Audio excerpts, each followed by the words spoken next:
Hello, my dear students.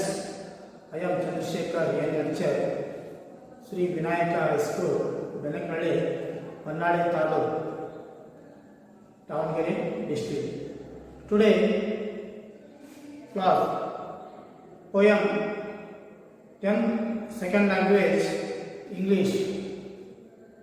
The quality of mercy. This poem written by William Shakespeare. Okay, let's go to the poem. Okay, my dear students, open your text, page number 42. This poem written by William Shakespeare. Now, about the author. Now, William Shakespeare. William Shakespeare was born on April 23, 1564 in Stratford-on-Avon in England. William Shakespeare ಬಗ್ಗೆ ನಾವು ಸ್ವಲ್ಪ ತಿಳ್ಕೊಳ್ಳೋಣ. William Shakespeare was born on April 23, 1564 in Stratford-on-Avon. He was regarded as the foremost dramatist of his time. His sonnets were composed between 15,083 and 16,001. The sonnets of the Shakespeare consists of 154 sonnets, all written in the term of 3 quatrains, and the complete couplet that is now recognized as the Shakespeare. The sonnets fall into two groups. Sonnets 1 to 126 addressed to the beloved friend, a handsome and the noble young man, and sonnets 127 to 152 to a the diligent but fascinating dark lady whom the poet loves in the spirit of the himself. Nearly all of Shakespeare's sonnets that examine in the inevitable decay of the time and the immortalization of beauty and love in poetry. In this poem, Shakespeare invented thousands of words. He improves explanation of the English language according to the Oxford English Dictionary, includes such words as birthplace, blood-shaking, courtship, dewdrop, downstairs, radiance, schoolboy, stillborn, watching etc. Shakespeare wrote more than 30 plays. These are usually divided into the 4 categories: history, comedies, tragedies, and romance. His earliest plays were primarily comedies and histories such as Henry VI and the Comedy of Errors. But in 1596, Shakespeare wrote Romeo and Juliet, his second tragedy, and over the next dozen years were returned to the prom, writing the plays of which he is now best known: Julius Caesar, Hamlet, Othello, King Lear, Macbeth, and Antony and Luperia. In the final years, Shakespeare turned to the romantic with the plain line in Register and the Tempest. ಇಲ್ಲಿ Shakespeare ಬಗ್ಗೆ ನಾವು ತಿಳ್ಕೊಳ್ಬೇಕಂತಂದ್ರೆ ನಮ್ಮ ಭಾರತ ದೇಶದಲ್ಲಿ ಸಂಸ್ಕೃತದಲ್ಲಿ ಅತ್ಯಂತ ಶ್ರೇಷ್ಠ ಕವಿ ಎನಿಸಿದಂತಹ ಕಾಳಿದಾಸನೇಕ ಈ ವೆಸ್ಟರ್ನ್ ವರ್ಲ್ಡಲ್ಲಿ ಈ ಶೇಕ್ಸ್ಪಿಯರ್ ಪುನಃ ವೆಸ್ಟರ್ನ್ ಕಾಳಿದಾಸ ಅಂತ ಕರೀತಾ ಇದ್ದಾರೆ. ಇವರು ಹುಟ್ಟಿದ್ದು was born on April 23, 1564 the Stratford in Avon, ಅಂದರೆ ಇದು ಇಂಗ್ಲೆಂಡಿನಲ್ಲಿ ಕಂಡುಬರುವಂತಹ ಒಂದು ಸ್ಥಳ, ತುಂಬಾ ಫೇಮಸ್ ಪ್ಲೇಸ್. ಈ was regarded the foremost dramatist of time. ಈ ಒಂದು ಸಂದರ್ಭದಲ್ಲಿ ಅತ್ಯಂತ ಮೊಟ್ಟ ಮೊದಲಿಗ ನಾಟಕಕಾರ ಅಂತಂದ್ರು ಬರುತ್ತಾರೆ. His sonnets were composed between 1593 and 1601. ಈ ಒಂದು ಅವಧಿಯಲ್ಲಿ ಸಾನೆಟ್ಸ್ ಅನ್ನ, ಸಾನೆಟ್ಸ್ ಮೀನ್ಸ್ 14 ಲೈನ್ಸ್, 1 ಸಾನೆಟ್ಸ್ ಅಂದರೆ ಪ್ರತಿಯೊಂದು ಪೊಯಮ್, ಇವರು ಬರೆದಂತಹ ಪ್ರತಿಯೊಂದು ಪೊಯಮ್ಗಳು 14 ಲೈನ್ಗಳನ್ನು ಸಹ ಹೊಂದಿದೆ. ಅವುಗಳಿಗೆ 14 ಲೈನ್ ಹೊಂದಿದಂತಹ ಪೊಯಮ್ಗಳಿಗೆ ಸಾನೆಟ್ಸ್ ಅಂತ ಕರೀತಾರೆ. Even the quality of mercy, poem ಸಹ ಒಂದು 14 ಲೈನ್ ಅನ್ನ ಸಾಂಗ್ಗಳನ್ನ ಇದು ಹೊಂದಿದೆ. The consist of the 154 ಸಾನೆಟ್ಸ್. ನೋಡಿ, ಸುಮಾರು ಇವರು 154 ಸಾನೆಟ್ಸ್ ಅನ್ನ ಬರೆದಿದ್ದಾರೆ ಅನ್ನುವಂಥದ್ದನ್ನ ಇಲ್ಲಿ ಅರ್ಥ. All written in the form of the 3 contents of the complete that now recognize in the Shakespeare. ಸುಮಾರು 3 ವಿಧದ ಒಂದು ಸಾನೆಟ್ಸ್ಗಳನ್ನು ಇವರು ಬರೆದಿದ್ದಾರೆ. The sonnets fall into 2 groups.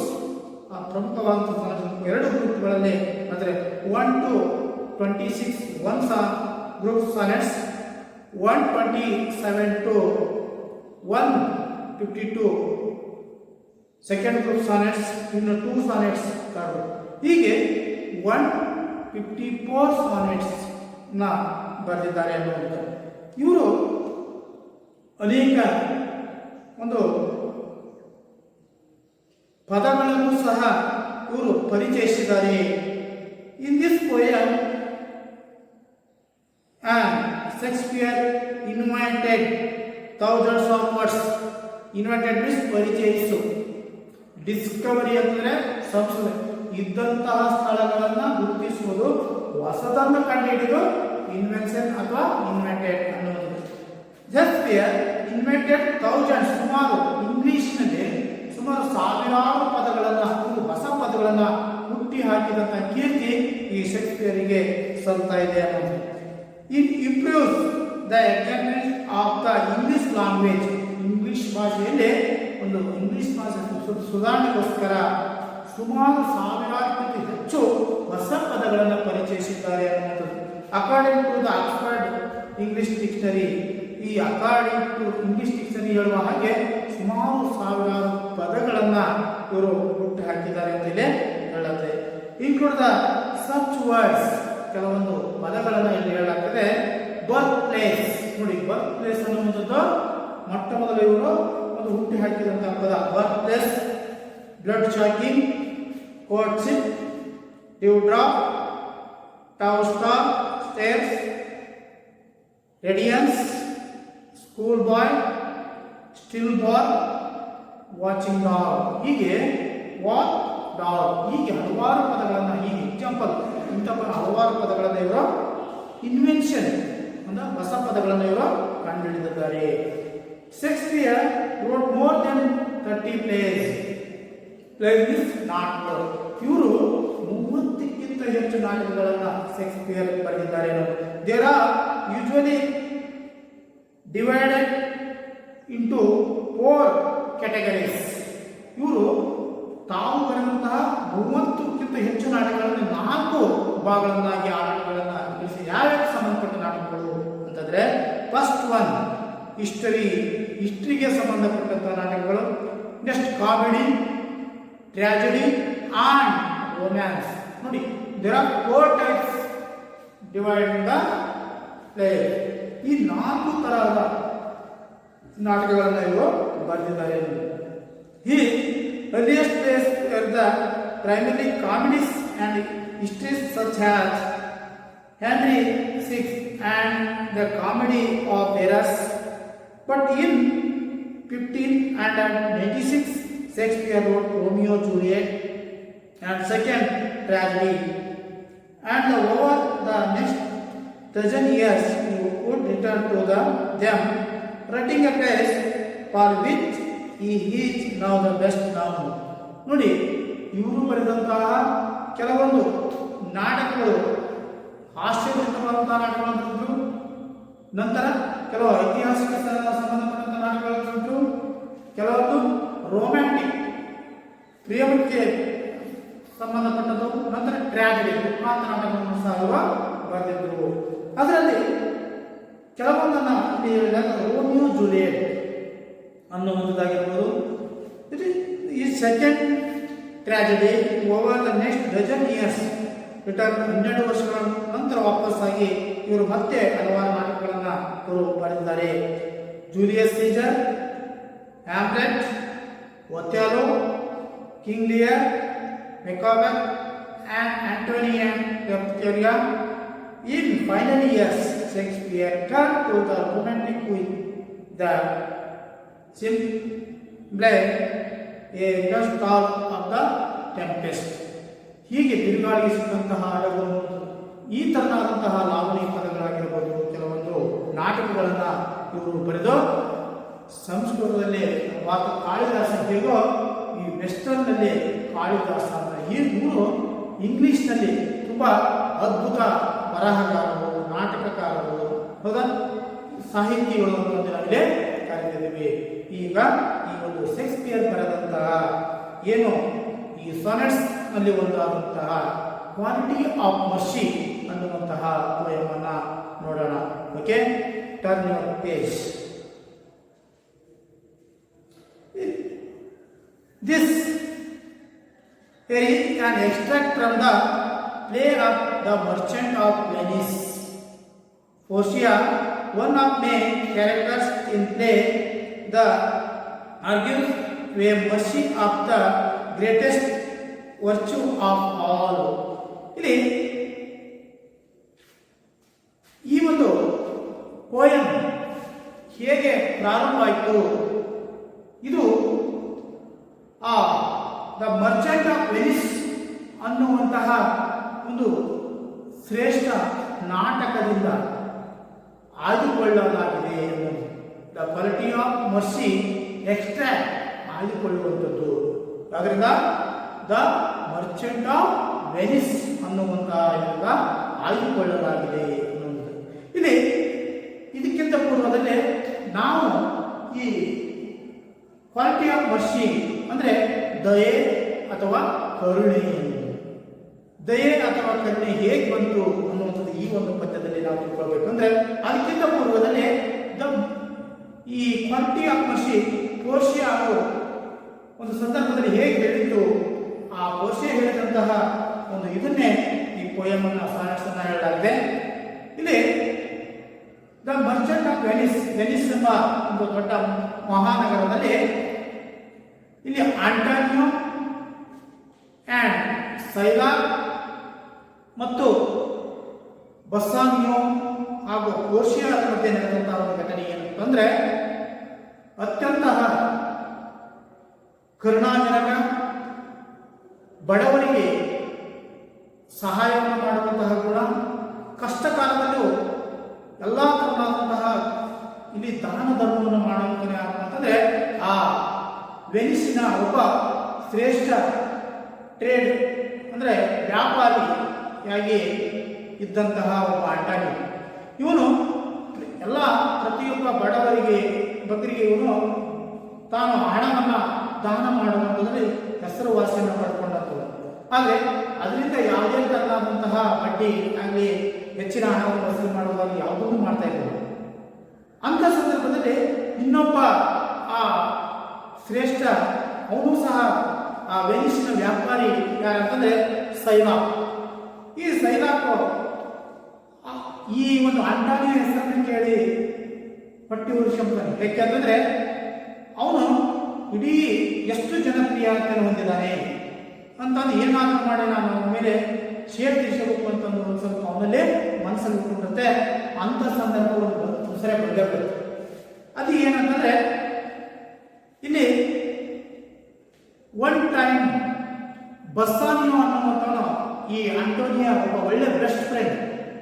ಈ ಬಸ್ಸಾನಿಯೋ ಏನ್ ಮಾಡ್ತಾನೆ ಅಂತಂದ್ರೆ ಇಲ್ಲಿ ಡೆಲ್ ಮೌಂಟೇನಿನ ಒಬ್ಬ ಶ್ರೀಮಂತ ಹುಡುಗಿಯ ಅಂದ್ರೆ ಅವಳು ಯಾರಂದ್ರೆ ಕೋಶ್ಯ, ಅವಳನ್ನು ವಿವಾಹ ಆಗಬೇಕು ಅಂತಂದು ಏನ್ ಮಾಡ್ತಾನೆ ಅಂತಂದ್ರೆ ಅವನು ವಿವಾಹ ಆಗಬೇಕು ಅಂತಂದ್ರೆ ಅವನ ಹತ್ರ ಹಣ ಬೇಕಾಗುತ್ತೆ. ಆ ಹಣ ಬೇಕಾದಂಥ ಸಂದರ್ಭದಲ್ಲಿ ಅವನಲ್ಲಿ ಅಷ್ಟು ಹಣ ಇರೋದು. ಅವಾಗ ಏನ್ ಮಾಡ್ತಾನೆ ಅಂತಂದ್ರೆ ಅವನ ಒಬ್ಬ ಒಳ್ಳೆ ಫ್ರೆಂಡ್ ಆದಂತಹ ಆಂಟೋನಿ ಹತ್ರ ಹೋಗ್ತಾನೆ. ಆಂಟೋನಿ ಹತ್ರ ಹೋಗ್ತಾನೆ. ಆಂಟೋನಿ ಹತ್ರ ಯಾವುದೇ ತರಹದ ದುಡ್ಡಿರೋದು.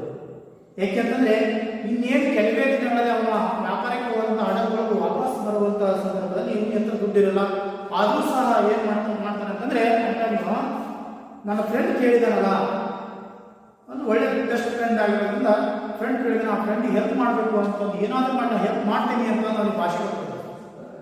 ಭಾಷೆ ಕೊಟ್ಟ ನಂತರ ಇವನು ಅಲ್ಲಿದ್ದಂತಹ ಇನ್ನೊಬ್ಬ ವ್ಯಾಪಾರಿ ಹತ್ರ, ಅವನು ಯಾರು ಶೈಲಾಕ್, ಈ ಶೈಲಾಕ್ ಹತ್ರ ಹೋಗಿ ಸಾಲವನ್ನು ಕೇಳ್ತಾನೆ. ಸಾಲವನ್ನು ಕೊಡು, ನಾನು ನಿನಗೆ ವಾಪಸ್ ಕೊಡ್ತೀನಿ. ಬಸ್ಸಾನಿಯೋ ಮತ್ತು ಆಂಟನಿಯೋ ಹೋಗಿ ಸಾಲವನ್ನು ಕೇಳ್ತಾರೆ. ಅವಾಗ ಆಯ್ತು ನಾನು ಕೊಡ್ತೀನಿ, ಆದ್ರೆ ಒಂದು ಕಂಡೀಷನ್, ನನಗೆ ಇಷ್ಟು ಅವಧಿಯೊಳಗೆ ನೀನು ಅಮೌಂಟನ್ನು ಕೊಡದೇ ಇದ್ರೆ ಅಂತ ಅಂದ್ರೆ ನಾನು ಏನು ಮಾಡೋದು ಅಂತ ಒಂದು ಬಾಂಡ್ ಪೇಪರಲ್ಲಿ ನಿನ್ನ ಬಾಡಿಯಿಂದ ಒಂದು ಪೌಂಡ್ ಮಾಂಸವನ್ನು ನಾನು ತೆಗೆದುಕೊಳ್ತೀನಿ ಅಂತಂದು ಬಾಂಡ್ ಪೇಪರ್ ಅಗ್ರಿಮೆಂಟ್ ಮಾಡಿಕೊಂಡು ಈ ಆಂಟನಿಯೋ ಬಸ್ಸಾನಿಗೆ ಒಂದು ಸಾಲವನ್ನು ತೆಗೆಸ್ಕೊಳ್ತಾನೆ. ಈ ಬಸ್ಸಾನಿಯೋ ಏನು ಮಾಡ್ತಾನೆ ಅಂದರೆ ಆ ಡೆಲ್ ಮೌಂಟೇನಿನ ಅತ್ಯಂತ ಶ್ರೀಮಂತ ಹುಡುಗಿಯಾದಂತಹ ಪರ್ಷಾನಿಯಾಗೆ ಅವಳನ್ನು ಮದುವೆ ಆಗ್ತಾನೆ. ಮದುವೆಯಾಗಿ ಅಲ್ಲೇ ಸೆಟ್ ಆಗ್ತಾನೆ. ಈ ಸೆಟ್ ಆದ ಮೇಲೆ ಹೀಗೆ ಕಾಲಾವಧಿ ಮುಗ್ತಾ ಹೋಗ್ತದೆ. ಆದರೆ ಈ ಆಂಟೋನಿಯ ಹಡಗುಗಳು ಯಾವುದೇ ಕಾರಣಕ್ಕೂ ವಾಪಸ್ ಬರೋದಿಲ್ಲ. ಅಂಥ ಸಂದರ್ಭದಲ್ಲಿ ಏನು ಮಾಡಬೇಕು? ಇಲ್ಲಿ ನೋಡಿದ್ರೆ ಸಮಯ ಆಗ್ತಾ ಇದೆ. ಸೈಲಾಕ್ ಇನ್ನೇನು ಕೆಲವೇ ದಿನಗಳಲ್ಲಿ ಅವನು ಹಣವನ್ನು ಕೇಳಿ ಬರ್ತಾನೆ ಅಂತ ಚಿಂತಾಕೃತನಾಗ್ತಾನೆ. ಆದರೂ ಸಹ ಹಡಗು ಬರಲಿಲ್ಲ. ಏನು ಮಾಡಬೇಕು? ಅದೇ ಸಂದರ್ಭದಲ್ಲಿ ಶೇರ್ ತೀರಿಸಬೇಕು ಅಂತ ಏನು ಮಾಡ್ತಾನೆ, ಈ ಸೈಲಾಕ್ ಆಂಟೋನಿ ನೋಡಪ್ಪ ನೀನು ಹಣ ಕೊಟ್ಟಿಲ್ಲ, ಏನು ಮಾಡೋದು? ಕೊಡ್ತೀನಿ ಅಂತ ಕೇಳ್ತಾನೆ. ಅವನು ಏನು ಮಾಡ್ತಾನೆ, ಕೋರ್ಟ್ಗೆ ಹಾಕ್ತಾನೆ. ಈ ಒಂದು ವಿಚಾರ ಬಸ್ಸಾನಿಯೋ ಮತ್ತು ಕೋಶಾಗಿ ಗೊತ್ತಾಗುತ್ತೆ. ಅವ್ರು ಬಂದು ರಿಕ್ವೆಸ್ಟ್ ಮಾಡ್ಕೊತಾರೆ, ಇಲ್ಲ ನೀನು ಕೊಟ್ಟಂಥ ಅಮೌಂಟನ್ನು ನಾವು ಜಾಸ್ತಿ ಕೊಡ್ತೀವಿ, ಅವ್ರನ್ನ ಬಿಟ್ಟು ಬಿಡು, ಆ ಕೇಸ್ ವಾಪಸ್ ತರಿಸೋದು ಅಂತ ಕೇಳ್ತಾರೆ. ನೀವು ಒಪ್ಕೊಳ್ಳೋದೇ. ಏನು ಮಾಡೋದು? ಕೋರ್ಟ್ನಾಗ ಈಗ ವಾದ ನಡೀತಾ ಇದೆ. ಅದೇ ಸಂದರ್ಭದಲ್ಲಿ ಈ ಕೋಶ ಅನ್ನುವಂತಹ ಒಬ್ಬ ಶ್ರೀಮಂತ ಹುಡುಗಿ ತಾನೇ ಲಾಯರ್ ಆಗಿ ಅಲ್ಲಿ ಬರ್ತಾರೆ. ಬಂದ ನಂತರ ಅಲ್ಲಿ ವಾದ ವಿವಾದಗಳಾಗ್ತಾ ಇರುತ್ತೆ. ವಾದ ವಿವಾದಗಳಾದಂಥ ಸಂದರ್ಭದಲ್ಲಿ ಇವ್ರು ಎಷ್ಟು ಹೇಳಿದ್ರು ಕೇಳೋದಿಲ್ಲ. ನಾನು ಇಷ್ಟು ಅಮೌಂಟ್ ಕೊಡ್ತೀನಿ, ಜಾಸ್ತಿ ಕೊಡ್ತೀನಿ, ನಿಮ್ಮ ಕೇಸ್ ವಾಪಸ್ ತಗೋ ಆಗಿ ಅಂತ ಕೇಳೋಲ್ಲ. ಆದರೆ ನಂತರ ಕೋಶಿ ಏನು ಮಾಡ್ತಾರೆ, ಆಯ್ತು ನೀನು ಅವನ ದೇಹದಿಂದ 1 ಪೌಂಡ್ ಮಾಂಸವನ್ನು ತೆಗೆದುಕೋ, ಬಟ್ ಆ ದೇಹದಿಂದ ಒಂದು ಡ್ರಾಪ್ ರಕ್ತವನ್ನು ಸಹ ನೋಡಿ ಎಷ್ಟು. ಯಾಕೆಂದ್ರೆ ಆ ಬಾಂಡಲ್ಲಿ ಆ ಥರ ಏನೂ ಬರಲಿಲ್ಲ. ಬರೀ 1 ಪೌಂಡ್ ಮಾಂಸವನ್ನು ಮಾತ್ರ ತೆಗೆದುಕೊಳ್ಬೇಕು. ನೋಡಿ ಅದು ಮೊತ್ತ ಬರದ ಹಾಗೆ ಮಾಂಸವನ್ನು ತೆಗೆದುಕೊಳ್ಳಕ್ಕಾಗುತ್ತಾ ಇಲ್ಲ ತಾನೆ? ಹಾಗೆ ಆ ಒಂದು ಇಕ್ಕಟ್ಟಿನಲ್ಲಿ ಅವರು ಸಿಕ್ಕಿಕೊಳ್ತಾರೆ. ಏಕೆಂತಂದ್ರೆ ನಾನು ರಕ್ತ ಬರದಾಗಿ ಮಾಂಸವನ್ನು ತೆಗೆದುಕೊಳ್ಳಲು ಸಾಧ್ಯನ ಅಂತ ಅಂದ್ಕೊಂಡು ಅದನ್ನು ಮತ್ತೆ ಕೋರ್ಟ್ ಏನು ಮಾಡ್ತಾರೆ ಅಂದರೆ ಅದನ್ನು ತೀರ್ಮಾನ ಮಾಡೋ ಸಂದರ್ಭದಲ್ಲಿ ಈ ಒಂದು ಪೋಯಮ್ಮನ ಅವಳು ಪೋರ್ಷಿಯ ಹೇಳ್ತಾರೆ, ಕರುಣೆ ಆದರೂ ಸಹ ಅವನು ಕೇಳೋದಿಲ್ಲ. ಕೇಳದ ಕೊನೆ ಪಕ್ಷದಲ್ಲಿ ಈ ಒಂದು ರಕ್ತನೂ ಕೂಡ ಅವರ ಬರಬಾರ್ದು ಅಂತ ಹೇಳಿದಾಗ ಅದು ಆಗದೇ ಇರುವ ಮಾತು ಅಂತಂದು ಕೋರ್ಟು ಈ ಆಂಟೋನಿಗೆ ಕಡೆ ಒಂದು ನ್ಯಾಯವನ್ನು ತಿಳಿಸಿಕೊಡ್ತಾ ಈ ಒಂದು ಏನು ಶೈಲಾಕನ ಆಸ್ತಿ ಅರ್ಧ ಆಸ್ತಿ ಕೋರ್ಟ್ ಸರ್ಕಾರ ವಶಪಡಿಸಿಕೊಂಡು ಇನ್ನು ಅರ್ಧ ಆಸ್ತಿಯನ್ನ ಈ ಅಂಟೋನಿಗೆ ಕೊಡುತ್ತದೆ. ಆ ಸಂದರ್ಭದಲ್ಲಿ ಏನು ಕೋರ್ಟ್ನಲ್ಲಿ ವಾದ ವಿವಾದ ಮಾಡುವಂಥ ಸಂದರ್ಭದಲ್ಲಿ ಈ ಕ್ವಶನಿಯ ಅವರು ಶೈಲಾಕಿಗೆ ಹೇಳಿದಂತಹ ಒಂದು ವಿಚಾರವನ್ನು ಈ ಒಬ್ಬ ಶ್ರೇಷ್ಠ ಲೇಖಕರಾದಂತಹ ವಿಲಿಯಂ ಶೇಕ್ಸ್ಪಿಯರ್ ಅವರು ಇಲ್ಲಿ ಬಿತ್ತರಿಸಿದ್ದಾರೆ. ಓಕೆ, ರೀಡ್ ದ ಟೆಕ್ಸ್ಟ್ ನೋಡೋಣ. Quality of mercy, this poem written by William Shakespeare.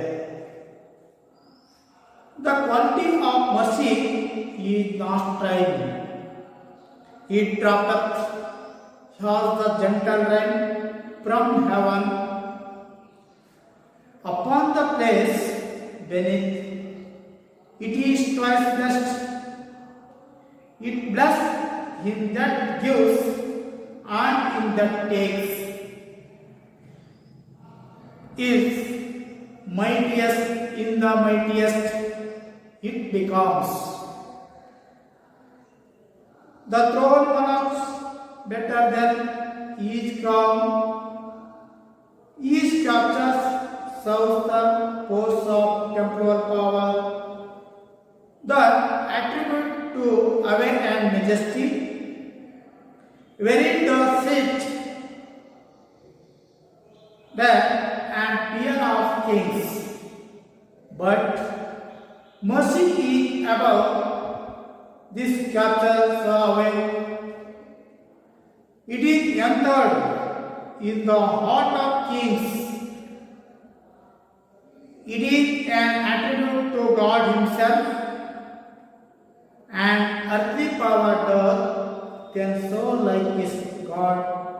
When mercy seasons justice, when mercy seasons justice. ಇಲ್ಲಿ ವಿಲಿಯಂ ಶೇಕ್ಸ್ಪಿಯರ್ ಕರುಣೆ ಅಥವಾ ದಯೆ ಅನ್ನುವುದರ ಬಗ್ಗೆ ಹೇಗೆ ಅಲ್ಲಿ ಹೇಳಿದ್ದಾರೆ.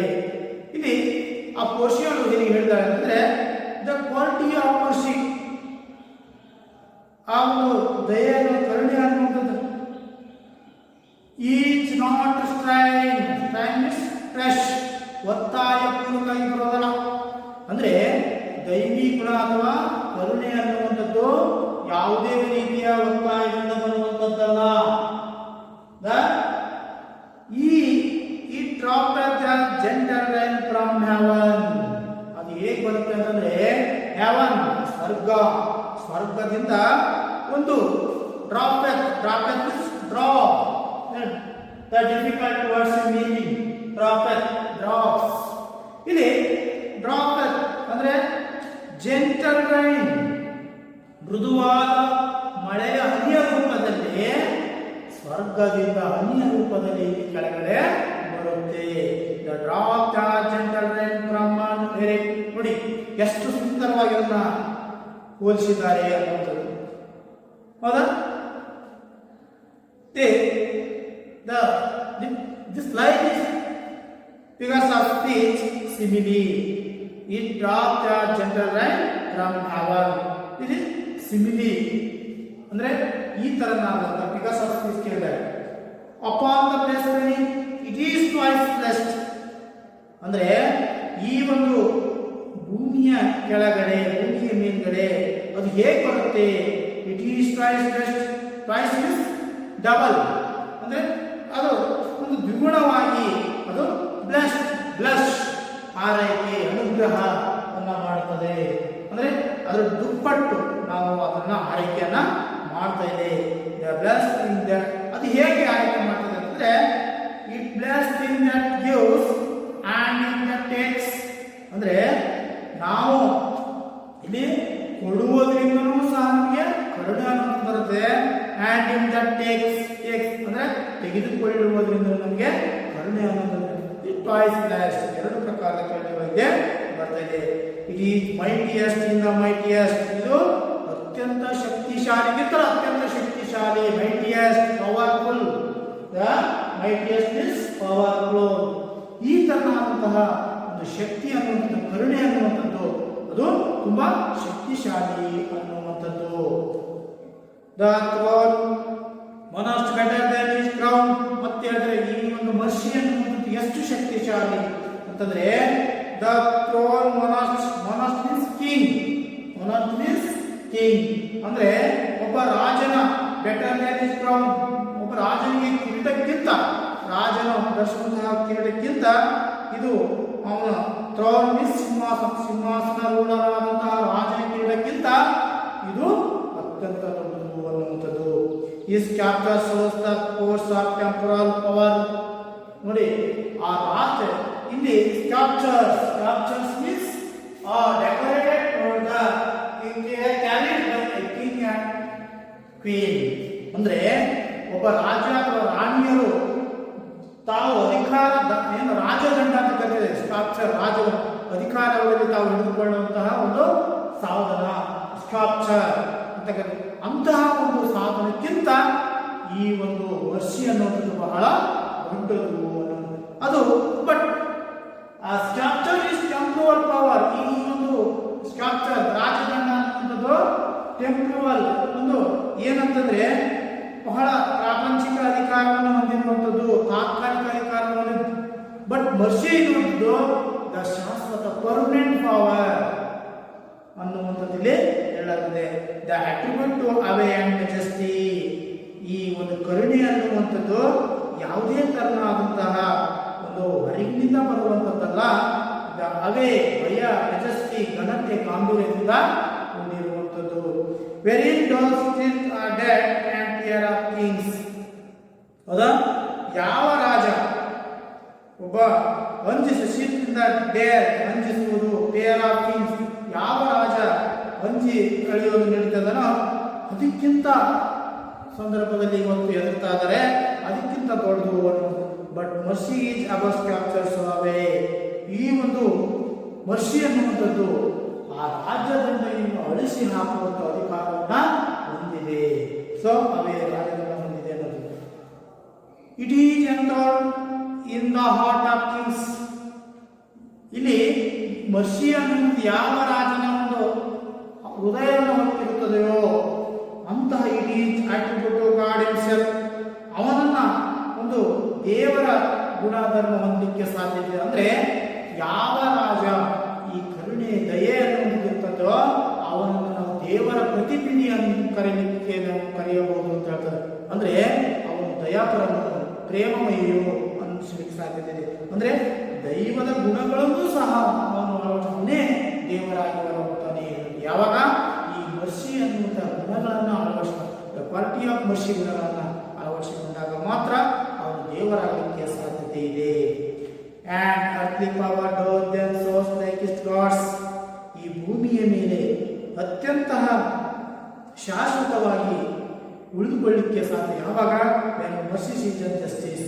ಅಂದ್ರೆ ಈ ಕರುಣೆ ಅನ್ನುವಂತಹ ದೈವದ ಗುಣಗಳನ್ನು ನ್ಯಾಯಯುತವಾಗಿ ಮಾಡಿದ್ದೇ ಆದರೆ ಅವನು ಎಲ್ಲ ಅವರಿಗಿಂತ ಅತ್ಯಂತ ಭೂಮಿ ಮೇಲೆ ಉಳಿದುಕೊಳ್ಳಲಿಕ್ಕೆ ಸಾಧ್ಯತೆ. ಅಂದ್ರೆ ಪ್ರತಿಯೊಬ್ಬರಲ್ಲಿ ದಯೆ, ಕರುಣೆ ಅನ್ನುವಂಥದ್ದು ಇದ್ದಾಗ ಮಾತ್ರ ಅವನು ಎಲ್ಲರಿಗೂ ಬೇಕಾಗುವಂತಹ ವ್ಯಕ್ತಿ ಆಗಲಿಕ್ಕೆ ಸಾಧ್ಯತೆ ಇದೆ. ಅದೇ ದುಶ್ಚರಗಳು ಅಥವಾ ದುರ್ನಡತೆಗಳಿಂದ ಮಾತ್ರ ಇದ್ದರೆ ಅವನನ್ನು ದೇವರೊಂದಕ್ಕೆ ಸಾಧ್ಯ ಇಲ್ಲ. ಅವನು ಡಕಾಯಿತ ಒಬ್ಬ ಎಲ್ಲರ ಮನಸ್ಸನ್ನು ಉಳಿದುಕೊಳ್ಳಲಿಕ್ಕೆ ರಾಜ ಆಗಲಿಕ್ಕೆ ಸಾಧ್ಯ ಇಲ್ಲ. ಹಾಗಾಗಿ ಪ್ರತಿಯೊಬ್ಬರ ಹೃದಯದಲ್ಲಿ ಇಂತಹ ಕ್ವಾಲಿಟಿ ಆಫ್ ಮರ್ಸಿ ಗುಣಗಳು ಇರಬೇಕು ಅನ್ನುವಂಥದ್ದು ಈ ಒಂದು ಪಾಠದ ಇದು. This poem is very important. This poem memorisation ಇರೋದ್ರಿಂದ ಇದು ಪ್ರತಿಯೊಂದು exam oriented, very important poem. ಪ್ರತಿ ಲೈನ್ ವೆರಿ ಇಂಪಾರ್ಟೆಂಟ್, ಪ್ರತಿ ವರ್ಡ್ ಇಂಪಾರ್ಟೆಂಟ್. ಯಾಕೆಂದರೆ ಇವು ಓಲ್ಡ್ ಇಂಗ್ಲಿಷ್ ವರ್ಡ್ಸ್. ಹಾಗಾಗಿ ಪ್ರತಿ ಪುಷ್ಟ, ಕಾಮ ಅನ್ನುವಂಥದ್ದನ್ನು ಪರ್ಫೆಕ್ಟ್ ಆಗಿ ಪ್ರಾಕ್ಟೀಸ್ ಮಾಡಿದ್ರೆ ಅಂತಂದರೆ 4 ಮಾರ್ಕ್ಸ್ ಇನ್ ಎಕ್ಸಾಮಿನೇಷನ್ 4 ಅಂಕಗಳನ್ನು ಪಡೆಯಲಿಕ್ಕೆ ಸಾಧ್ಯತೆ ಇದೆ.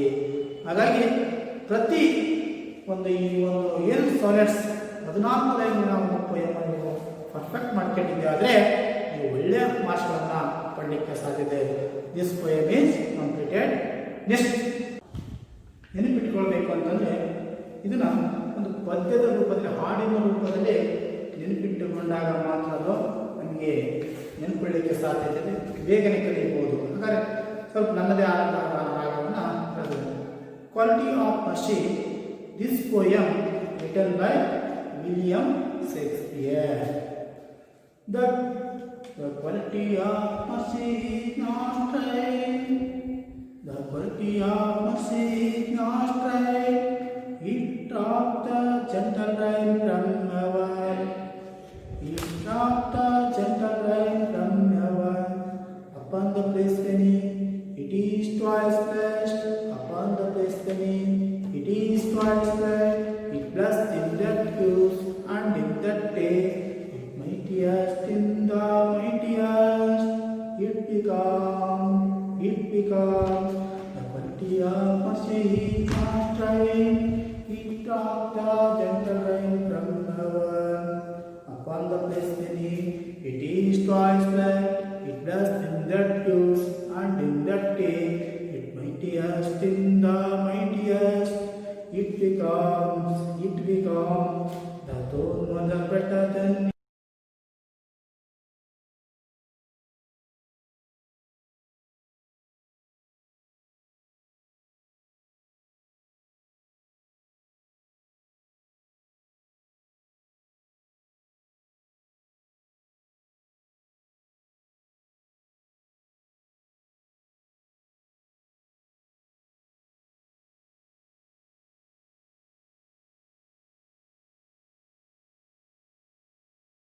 My dear students, today this class grammar ಒಂದು ಪಾಯಿಂಟ್ಸ್ ಅನ್ನು ನಾವು ನೋಡೋಣ. ಇಲ್ಲಿ ಗ್ರಾಮರ್ ಅಲ್ಲಿ ನಮಗೆ ವೆರಿ ಈಸಿಯಾಗಿ ಐಡೆಂಟಿಫೈ ಮಾಡಬೇಕು ಅಂತಂದರೆ ಈ ಒಂದು ಗ್ರಾಮರ್ ಪಾಯಿಂಟ್ಸ್ ತುಂಬ ಈಸಿಯಾಗಿ ಅರ್ಥ ಮಾಡಿಕೊಂಡ್ರೆ getting the 1 marks very easy. Okay, ಇಲ್ಲಿ ಅದು ಯಾವುದು ಅಂತಂದರೆ ಕೊಲೊಕೇಶನ್. ಕೊಲೊಕೇಶನ್ ಮೀನ್ಸ್ ಜೋಡಿ ಪದ, ಜೋಡಿ ನುಡಿ ಅಂತ. ಕೊಲೊಕೇಶನ್ ಇಸ್ ಜೋಡಿ ಪದ. ಈ ಕೊಲೊಕೇಶನ್ ಅಂತಂದ್ರೆ ಏನು ಅಂತಂದ್ರೆ when two or more words join from a new word.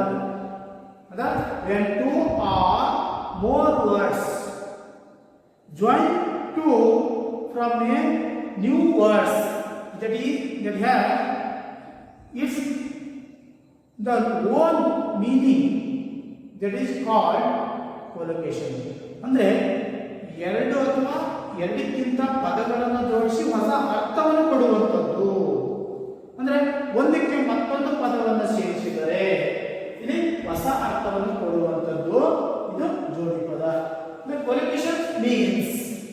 Collocation means that some words fit together and another was drawn. ಅಂದ್ರೆ ಒಂದಕ್ಕಿಂತ ಹೆಚ್ಚು ಪದಗಳನ್ನು ಜೋಡಿಸಿದಾಗ ಒಂದು ಅರ್ಥವನ್ನು ಕೊಡುವುದು. Collocations are words that naturally to go together in English. ಅಂದ್ರೆ ಈ ಒಂದು ಇಂಗ್ಲಿಷ್ ನಲ್ಲಿ ಒಂದು ನ್ಯಾಚುರಲ್, ನೈಜವಾಗಿ ಅದನ್ನ ಡೈಲಿ ಬಳಸುವಂತಹ ಪದಗಳನ್ನು ಜೋಡಿಸಬಹುದು. ಅಂತಹ ಪದಗಳಿಗೆ ನಾವು ಕೊಲೊಕೇಶನ್ಸ್ ವರ್ಡ್ಸ್ ಅಂತ ಕರಿತಿದ್ದೇವೆ. ಇಲ್ಲಿ ಈ ಕೊಲೊಕೇಶನ್ಸ್ ವರ್ಡ್ಸ್ ನಾವು ಕ್ವಶನ್ ಪೇಪರ್ ಅಲ್ಲಿ ಹೇಗಿರುತ್ತದೆ, combine the word in column A with its collective word in B. Combine the word in column A with its collective words in B. ಅಂದ್ರೆ ಎ ಕಾಲಮ್ನಲ್ಲಿ ಇರುವಂತಹ ಪದಕ್ಕೆ B ಕಾಲಮ್ನಲ್ಲಿ ಇರುವಂತಹ ಪದವನ್ನು ಆಯ್ದು ಜೋಡಿಸಿ ಬರೆಯಿರಿ. ಇಲ್ಲಿ ಒಂದು ಎಕ್ಸಾಂಪಲ್ಸ್ ನೋಡಿದಾಗ ಸ್ಟ್ರಾಂಗ್ ಇದೆ. ಈ ಸ್ಟ್ರಾಂಗಿಗೆ ಈ ಒಂದು ಬ್ರಾಕೆಟ್ ಅಲ್ಲಿರುವಂತಹ 4 ಪದಗಳನ್ನು ನಾವು ಅದರಲ್ಲಿ ಒಂದನ್ನು ನಾವು ಆಯ್ಕೆ ಮಾಡಿ ಜೋಡಿಸಬೇಕಾಗಿದೆ. ಅದು ಸರಿಯಾದ ಪದವನ್ನು ನ್ಯಾಚುರಲ್ ಆಗಿರುವಂಥದ್ದು ಯೂಸ್ ಮಾಡುವಂಥದ್ದು. ಉದಾಹರಣೆ juice, strong juice, strong milk, strong coffee, strong honey. But common ಆಗಿ ನ್ಯಾಚುರಲ್ ಆಗಿ ಯೂಸ್ ಮಾಡೋದು. ಈಗ ನಾವು ಸ್ಟ್ರಾಂಗ್ ಜ್ಯೂಸ್ ಅಂತ ಬರುತ್ತಾ, ಇಲ್ಲ ಸ್ಟ್ರಾಂಗ್ ಮಿಲ್ಕ್ ಅಂತ ಬರುತ್ತಾ, ಸ್ಟ್ರಾಂಗ್ ಕಾಫಿ, ಸ್ಟ್ರಾಂಗ್ ಕಾಫಿ